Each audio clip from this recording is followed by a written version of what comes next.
flowers bloom, and there they are, beautiful, and then they start to wilt, and that's just the nature of things, you know.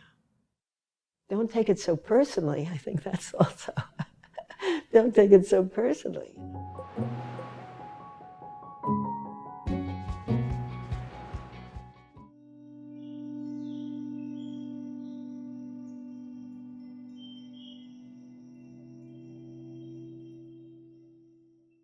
I think a lot of us have concerns about aging. Yeah. It's going to get tough. Yeah. I'm going to lose friends, physical capacities, mental capacities, potentially. What do you see in your experience as the opportunity in aging, if there is one? Oh, there definitely is one, definitely. Well, first thing is, which start cultivating in your life the path of not resisting what's happening, you know. And this whole thing of no spin-off. Like, I mean, gosh, I have a bad back and I have indigestion problems, but in general, I'm in really good shape. I mean, I rejoice in that. But recently I met somebody who had a bad back and indigestion problems, and it was like the end of the world. Now I'm aging and I'm not beautiful anymore, and it really hurts, and blah, blah, blah, like spinning off. So let's talk about this is something else I've been talking about just recently, the difference between pain and suffering. Let's say pain happens, it's an inevitable part of of life, aging, definitely, but suffering is optional. And suffering is the spin-off part. Because this woman that I was talking with, all the suffering was not about the back pain or the stomach problems, pain. It was the spin-off that was causing her to suffer. You know, because I was thinking, gosh, I have exactly the same stuff, you know.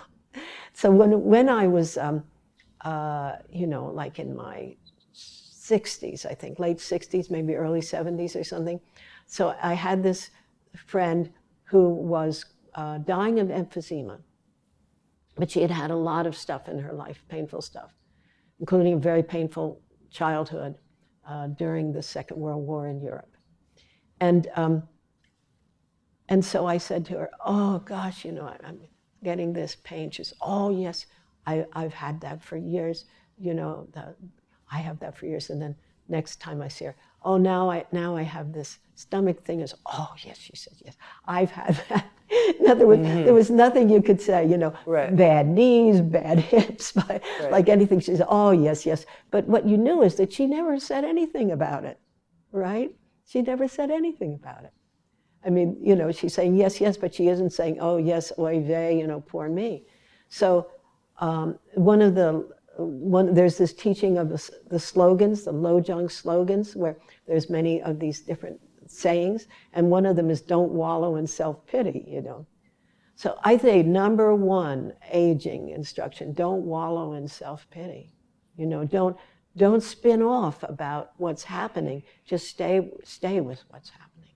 And I know it can be much worse for some than others. I mean, I'm really very aware of all this because it's my age group, right? Younger and older. But I think this capacity to be fully present with what's happening to you without the spin-off is maybe the best instruction. Then age has a lot to teach you, you know. First of all, you're very slowed down, much more slowed down than earlier. It just comes along with it, you know. You take twice as long to do almost anything than younger people, you know, can get pretty antsy and upset about it, but there's nothing you can do about it. That can be enormously helpful for the spiritual path and for connecting with the infinite, for slowing down, for noticing. Also, most older people have a lot more time, you know. A lot more time, for instance, than a young mother. And so there's a lot more time to just sit and look at the sky, or just sit and watch the birds, or connect more with the fundamental spaciousness and stillness of life. I find that that's a great gift. And also, if you do slow down and you do allow yourself to be present and without the spinning off, feeling sorry for yourself, then I think this ability to notice that, oh yeah, the infinite is always here. I can connect with it at any time. Becomes more and more accessible to you. And I even think with dementia, which is one that everybody fears Sure. more than pain, really. But I think even with dementia, what I notice, at least in early stages, is there's sometimes a lot of access to spaciousness, a lot of sense of joy in the very moment, in the very, very moment. Maybe panic and fear when things are uncertain, but just living moment to moment, there's some almost childlike delight in what is happening.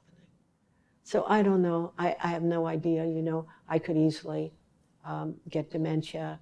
I could easily be in a lot more pain than I am, and etc. But I don't find that aging. It's more like I say, well, gosh, we knew it was coming, and so here it is. So it's just flowers bloom, and there they are, beautiful, and then they start to wilt, and that's just the nature of things. Don't take it so personally. I think that's also. Don't take it so personally.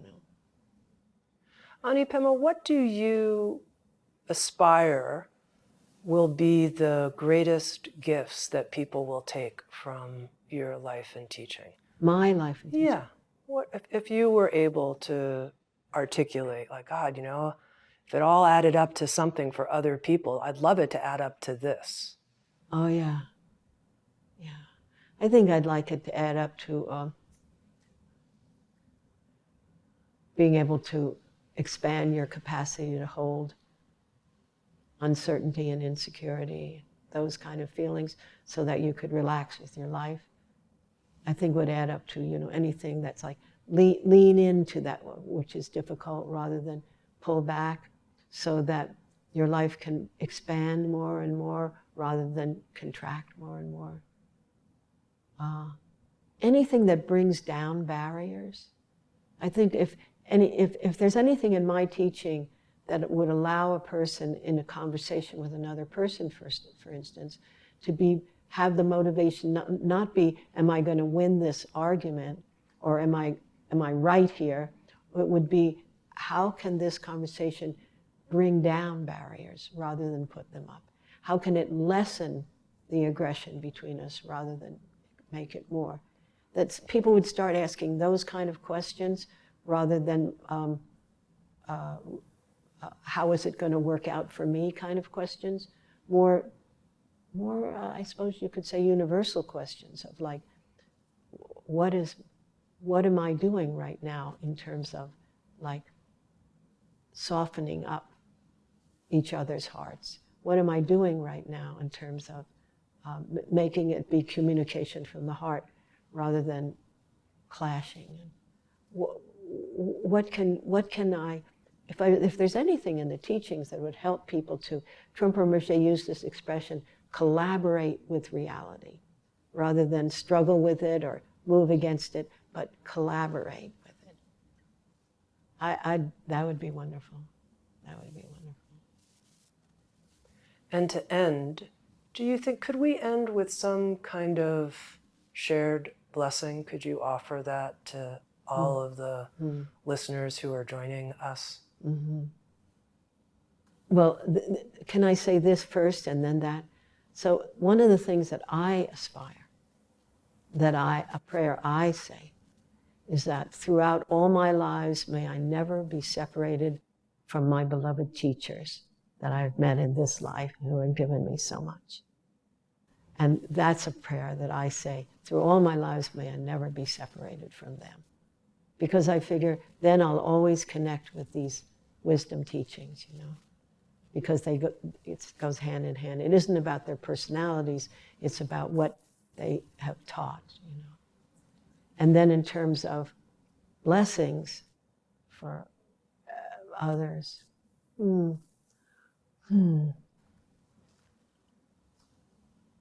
well, may we all grow in the ability to love one another. May we all grow in the ability to catch ourselves when we start spinning out. May we all be able to just stay with our experience just as it is. May we all remember that when we're getting caught up, to go look at the sky. May we all remember that when we're hurting, that we think of other people in the same boat who are also hurting. So rather than our hurt be the thing that causes us to go inward and become more afraid, that very same suffering is a vehicle for causing us to realize our shared humanity. Discover on-demand videos and docuseries, explore a full schedule of daily life classes, and become part of an incredible community. At Sounds True One, we invite you inward to find your way, your way.